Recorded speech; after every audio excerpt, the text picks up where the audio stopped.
में कौन आ गए हैं? आज आपके गांव में आपके अपने आए हैं अपनों से मिलने के लिए। आप लोग हिंदी समझते हैं? एक बार हाथ खड़ा करके बता दीजिए। ओके, तो ये समझे कि आज आपका बेटा आपसे मिलने के लिए आया है, आपका अपना भाई आपसे मिलने के लिए आया है, आज आपसे आपका दोस्त आपसे मिलने के लिए आया है। एक बार जोर से ताली हो जाए।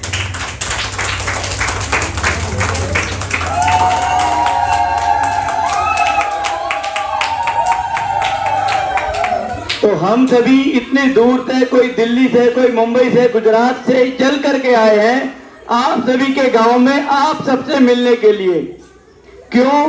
क्योंकि हमें स्वयं भगवान भोलेनाथ, जिसको शिव कहते हैं, कालों के काल महाकाल, उस परमपिता परमात्मा शिव ने आपके पास भेजा है एक दिव्य संदेश सुनाने के लिए। स्वयं कैलाश पर्वत से वो संदेश चल करके आप सभी के गांव में आया है, आप सबके लिए। जहां से हम आए हैं उस संस्था का नाम है प्रजापिता ब्रह्मा कुमारी ईश्वरीय विश्वविद्यालय, जो कि पूरे 140 से भी ज्यादा देशों में विश्व व्यापक एकमात्र ऐसी संस्था है जो कि मानव कल्याण के लिए सेवारत है, वो भी निस्वार्थ भाव से। आज बड़े बड़े डॉक्टर, इंजीनियर, साइंटिस्ट, फिलोसोफर, विद्वान, आचार्य, महामंडलेश्वर, जवान हो या किसान हो, सबके सब राजयोग सीख करके अपने जीवन को धन्य बना रहे हैं। जो आज आपको हम बात बताने वाले हैं उसे बड़े बड़े ऋषि, मुनि, योगी, तपस्वी, आचार्य, विद्वान, महामंडलेश्वर, साइंटिस्ट, इंजीनियर, फिलोसोफर नहीं जान पाए हैं। वो सत्य ज्ञान आप सबको समझाने आए हैं। मात्र 15 मिनट के अंदर आप इस सृष्टि का वो ज्ञान समझ पाएंगे जिसको ढूंढने के लिए साधुओं ने अनेक युगों तक अपनी तपस्याएं की, अनेक जन्मों तक दर दर ठोकरें खाई, भटके, भक्ति की, हवन किए, यज्ञ किए, जगराते किए, और जो वो बात आज तक भी जान नहीं पाए, वो गहरा ज्ञान आप सबको सुनाने के लिए हम इतनी दूर से चल करके आए हैं। युगों युगों में एक बार ऐसा मौका आता है दोस्तों, जब स्वयं भगवान इस धरती पर अवतरित होकर के हमें वो बात बताते हैं। तो आइए आज हम उस बारे में चर्चा करते हैं। हमारे जीवन की सबसे पहली भूल कि हम कौन हैं, हम यही भूल गए कि वास्तव में हम हैं कौन।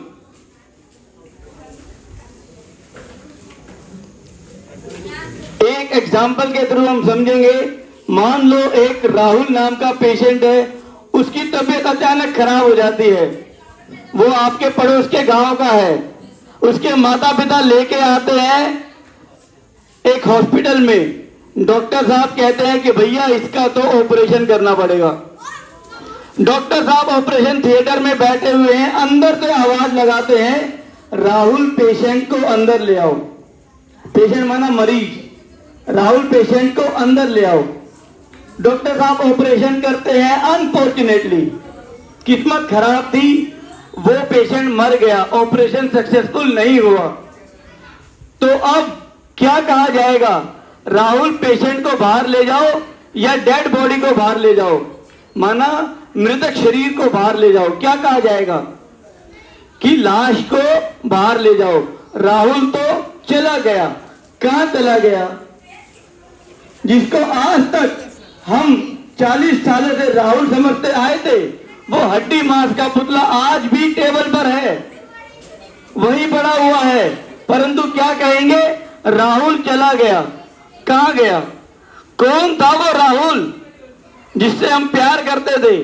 अब उसके सगे माँ बाप भी उसे 2 दिन भी अपने घर नहीं रखेंगे, फूंक देंगे शमशान घाट में ले जा करके। होता है कि नहीं होता ऐसा? ऐसा ही होता है, क्योंकि प्यार इस शरीर से नहीं था, प्यार था इस शरीर को चलाने वाली शक्ति आत्मा से, जो कि शरीर में विराजमान है। जहां पर सभी माताएं बिंदी लगाती हैं, तिलक लगाती हैं। अगर आप सबसे पूछा जाए माताओं से कि यहां पर आप बिंदी लगाते हैं, क्यों लगाते हैं, क्यों लगाते हैं आप सब यहां पर बिंदी? कहेंगे परंपरा से चला आ रहा है। परंतु वास्तविक रहस्य किसी ने नहीं बताया आज तक। बड़े बड़े महान विद्वान पंडितों से पूछ लीजिए, किसी को इसका नहीं मतलब मालूम। परंतु वास्तविक सच्चाई यह है कि यह आत्मस्मृति का तिलक है कि मैं एक आत्मा हूं जो इस शरीर की मालिक हूं। ये गाड़ी देख रहे हैं आप, यहां पर सामने खड़ी है माताएं, गाड़ी दिख रही है सामने, वो गाड़ी मेरी है।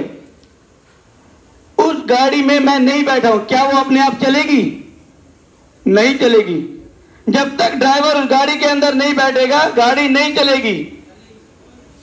उसी प्रकार जब तक मैं आत्मा ड्राइवर इस शरीर में नहीं हूं, यह भी एक गाड़ी है, मैं इस गाड़ी को चलाने वाली कौन हूं? एक इसका ड्राइवर। अच्छा, उस गाड़ी को चलाने के लिए पेट्रोल डाला जाता है, तो क्या मुझे भी पेट्रोल पीना पड़ेगा? नहीं, उसका भोजन अलग है और मेरा भोजन अलग है। इसी प्रकार ये जो गाड़ी है इसका भोजन अलग है और मुझ आत्मा का जो भोजन है वो अलग है। समझ में आई ना बात? ये आज तक किसी ने नहीं बताया आपको कि हम भी इस गाड़ी के ड्राइवर हैं, मालिक हैं। बचपन से लेके आज तक आप कितने भी बूढ़े हो गए हो, क्या कहते आए हो? दो चीजों की लड़ाई है संसार में। किसकी? मैं और मेरा। मैं फलाना अफसर हूं, मैं ये हूं, मैं घर में ये हूं। ये इंसान का जो मैंपन है ये नहीं जाता। और दूसरा मेरा, कि हाय ये मेरी गाड़ी है, ये मेरे बच्चे हैं, ये मेरी पत्नी है, ये मेरा घर है, ये मेरे खेत है। अरे क्या लेके आया था इस जग में और क्या तू लेके जाएगा? आज तक इंसान अगले पल का उसको भरोसा नहीं है, जीता ऐसे है कि जैसे कभी मरेगा ही नहीं। सारी जिंदगी बटोर लूं, हाय ये भी ले लूं, वो भी ले लूं, ये भी ले लूं, साथ में कुछ नहीं जाना। फिर भी इतने बड़े भ्रम में आज हम जीते आए हैं कि भैया मेरा है ये तो, पर कुछ नहीं है तेरा, सब कुछ छोड़ के यहीं जाना है। पूरी दुनिया को जीतने वाला सिकंदर भी खाली हाथ गया था दोस्तों। जब वो मर रहा था उसने कहा था अपने दोस्तों को कि मेरे हाथ बाहर निकाल देना, आरती से दिखा देना, खाली हाथ गया। कहते भी हैं दुनिया को पाने सिकंदर क्या से क्या कर गया, गया जब वो जहां से खाली हाथ ही गया। तन्हा सा था वो मंजर भीड़ भरे इस जग में, तुझको संभलना है जीवन के पग पग में। जो किया सो भरना पड़ेगा, फिर तू क्यों रोता है। ईश्वर का ध्यान करेंगे, ईश्वर को याद करेंगे, उसी में सच्ची कमाई है माताओं, और वही कमाई हमारी साथ में जाएगी। अब दूसरी बात, हमने भगवान को इतने युगों से ढूंढ रहे हैं, इतने जन्मों से ढूंढ रहे हैं, परंतु वास्तव में भगवान की पहचान हमारे को नहीं है। आज आपको वो भगवान के वास्तविक स्वरूप का परिचय देते हैं। उसका नाम है शिव, जिसको भोलेनाथ भी कहा जाता है, कालों के काल महाकाल भी कहा जाता है। और गणेश जी जिनकी हम आराधना करते हैं वो भी शिव पुत्र कहलाए जाते हैं। कहलाए जाते देवों के भी देव कौन है? महादेव। कालों के भी काल जो है वो महाकाल, वो शिव है, वो अनंत है, वही सत्य है। सत्यम शिवम सुंदरम हम बचपन से लेके गाते आए हैं। रहने वाला परम धाम का, कहते हैं भगवान यहाँ है, कण कण में है। आप सोच के बताओ, सबसे बड़ी भूल जो हमने भगवान को सर्वव्यापी कह दिया। क्या भगवान सर्वव्यापी है, कण कण में है? क्या मेरे में आप में भगवान है? क्या भगवान इस कीचड़ में भी है? क्या भगवान कुत्ते में, गधे में, बिल्ली में, सब में है? दिल पे हाथ रख के कहोगे तो नहीं है, क्योंकि भगवान तो परम पूज्य है। उसको तो हम इतनी श्रद्धा से पूजा भक्ति करते हैं उसकी, भगवान ऐसी जगह नहीं हो सकता। और जब भी हमें दुख होता है, परेशानी होती है, तो क्या कहते हैं? हे ऊपर वाले। अरे ऊपर वाला सबका ध्यान रखेगा, चिंता मत करो तुम। नीचे वाला कभी नहीं कहते, मंदिर वाला कभी नहीं कहते, ऊपर वाला कहते हैं, क्योंकि इस 5 तत्वों की दुनिया से भी ऊपर छठे महतत्व में वो रहता है। और क्या करता है? जब जब धर्म की अति ग्लानि होती है, सृष्टि पर पापाचार भ्रष्टाचार फैलता है, तब तब भगवान इस धरती पर अवतरित होते हैं और अनेक धर्मों का विनाश कराए एक सत्य धर्म की स्थापना कराते हैं। गीता आप सभी ने पढ़ी होगी। गीता में भगवान ने अपने वास्तविक स्वरूप की भी पहचान दी है कि हे अर्जुन, ये मैं नहीं हूं जो तू मुझे देख रहा है, मुझे देखने के लिए तुझे दिव्य नेत्र चाहिए। जब भगवान ने अर्जुन को दिव्य नेत्र दिए तो क्या साक्षात्कार हुआ था? अखंड महाज्योति स्वरूप का साक्षात्कार हुआ था कि हे अर्जुन, ये मैं हूं। माना कृष्ण भी भगवान नहीं थे, कृष्ण के भी पिता वो निराकार ज्योति स्वरूप। और सभी धर्मों के हिसाब से ज्योति स्वरूप परमात्मा को ही सर्वोपरि माना गया है। चाहे आप क्रिश्चियन धर्म में देखें, क्राइस्ट जी ने भी क्या कहा? I am not the God, I am the messenger of God, I am the son of God. मैं भगवान का बच्चा हूं। And God is light. भगवान जो है वो ज्योति है। आपने देखा होगा टीवी में, चर्च में जब पूजा होती है, प्रेयर होती है, तो एक बड़ी मोमबत्ती जलाते हैं जो परमात्मा का प्रतीक है, और सबके हाथ में छोटी छोटी ज्योत मोमबत्तियां होती हैं जो हम सभी आत्माओं का प्रतीक है। सिख धर्म में भी गुरु गोविंद जी ने, गुरु नानक जी ने क्या कहा? एक ओंकार निराकार सतनाम वाहेगुरु। परमात्मा जो है वो निराकार है, वो शरीरधारी नहीं है। हमारे मुस्लिम भाई भी क्या कहते हैं? अल्लाह एक नूर है। नूर माना प्रकाश, नूर इलाही उसको कहा जाता है। महात्मा बुद्ध को भी ज्योति का साक्षात्कार हुआ था, है कि नहीं? तो सभी धर्मों के हिसाब से, और हिंदू धर्म में भी कोई भी पूजा अर्चना कर लो, ज्योति जरूर जलाते हैं। दिवाली के त्योहार पर घर के चारों तरफ छोटे छोटे दिए जलाते हैं। घर के मेन आंगन में एक बड़ा दिया जलाते हैं जो पूरी रात जलता है। यहां भी जलाते होंगे। तो परमात्मा ज्योति स्वरूप है। वही जो भूल गए थे हम, वही भूल बताने के लिए परमात्मा को धरती पर आना होता है कि मेरे प्यारे बच्चों, अब ये दुख की दुनिया खत्म होने वाली है। क्या ये दुनिया हमारे जीने लायक है? सोच के बताओ। कहते हैं भारत एक सोने की चिड़िया था जहां देवी देवताएं वास करते थे, जहां हर बालक एक मोहन था, हर बालिका एक राधा थी, जहां शेर और गाय एक घाट पर पानी पीते थे। वो स्वर्णिम दुनिया, वो भारत, वो इसी धरती पर था जिसे सत्य युग कहते हैं, सत्य का युग। भगवान ने तो वो धरती बना करके भेजी थी, वो सृष्टि। जन्म लेते लेते आज हम अपने आप को भूल गए और समय के बीतते बीतते इस सृष्टि की हालत आज ये हो गई है। तो अब हम सभी आत्माओं को सभी दुखों से, पाप कर्मों से, हमारे जन्म की जो सजाएं हमें भोगनी है, उन सब से मुक्त करा करके ले जाने के लिए वो निराकार परमात्मा इस धरती पर आ चुका है। प्रजापिता ब्रह्मा कुमारी ईश्वरीय विश्वविद्यालय के द्वारा 140 से भी ज्यादा देशों में ये ब्रह्मा कुमारी संस्था के द्वारा परमात्मा ये कार्य कर रहे हैं। और आज यही संदेश देने के लिए हम आपके पास आए हैं। जो हमें मिला है वही आपके साथ बांटने आए हैं। क्योंकि हम जब से पिछले 14 सालों से मैं ब्रह्मा कुमारी आश्रम में जा रहा हूं, दोस्तों, भाइयों, बहनों, मेरी माताओं, 14 साल पहले मैं भी एक आप ही की तरह एक इंसान था। मतलब सारी बुरी आदतें थी मेरे अंदर, परंतु जब मैं भगवान का अपना जीवन में साथी बनाया तो मेरा जीवन सुधर गया। आज मेरे पूरी रिश्तेदारी में कोई एक भी व्यक्ति ऐसा नहीं है जो मुझसे असंतुष्ट हो। आज घर परिवार में मेरे से सभी संतुष्ट हैं, क्योंकि भगवान इस धरती पर आकर के प्यार का पाठ पढ़ाते हैं, प्रेम का पाठ पढ़ाते हैं। सभी के साथ रहना है तो प्रेम से रहना है। और सबसे बड़ा जो दुश्मन है हमारा, वो कौन है? वो रावण है। 5 विकार, काम, क्रोध, लोभ, मोह, अहंकार, ये 5 विकार ही मनुष्य के सबसे बड़े शत्रु हैं, जिसको हम आज तक नहीं जानते कि ये हमारे शत्रु हैं।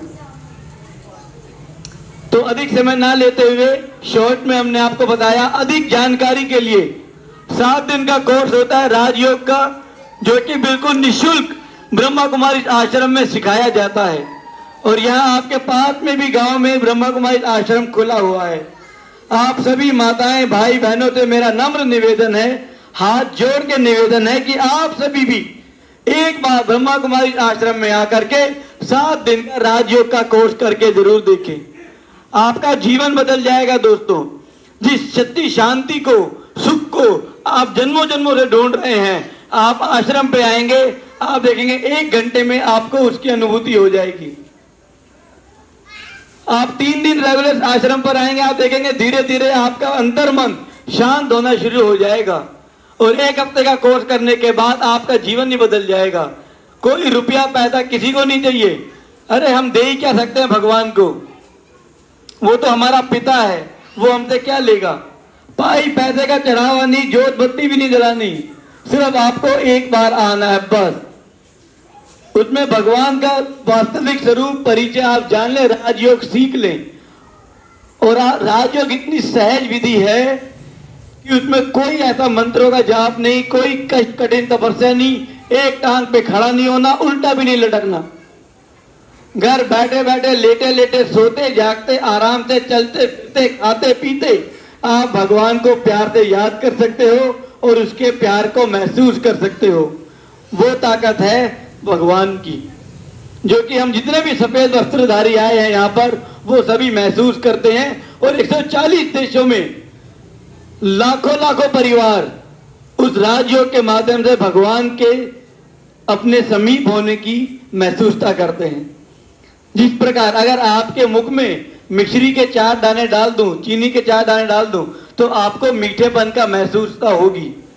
अगर 1 लाख क्या सारी दुनिया भी आपके खिलाफ खड़ी हो जाए और ये बोले कि भाई चीनी तो कड़वी होती है, आप नहीं मानोगे। क्यों? क्योंकि आपने चीनी का अनुभव कर लिया। उसी डंके की चोट पर हम लोग कहते हैं कि हाँ भगवान है, परमात्मा शिव, वो हमसे बात करता है, हमें बहुत प्यार करता है, हमें समय समय पर समझाने भी देता है और हमारी रक्षा भी करता है। उसी अनुभव के साथ हम लोग आए हैं आपके साथ, आपके पास।